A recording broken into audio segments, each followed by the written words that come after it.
দেখুন, হিন্দুদের বড় বড় উৎসব, তার মধ্যে দোল একটা বড় উৎসব। তো সেখানে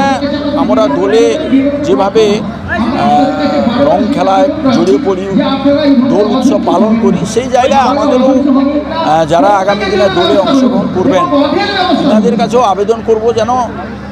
এই অনেক সময় আমরা আবার একটু ফিরে দেখি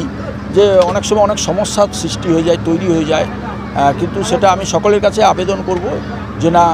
এরকম সমস্যা এড়িয়ে আমাদের উৎসব আমরা পালন করব, কিন্তু অপরের কোনো ক্ষতি না হয়। তাই দোলের আগামী দিনের সকলকে আগাম শুভেচ্ছা থাকলো এবং সকলে সুস্থ স্বাভাবিকভাবে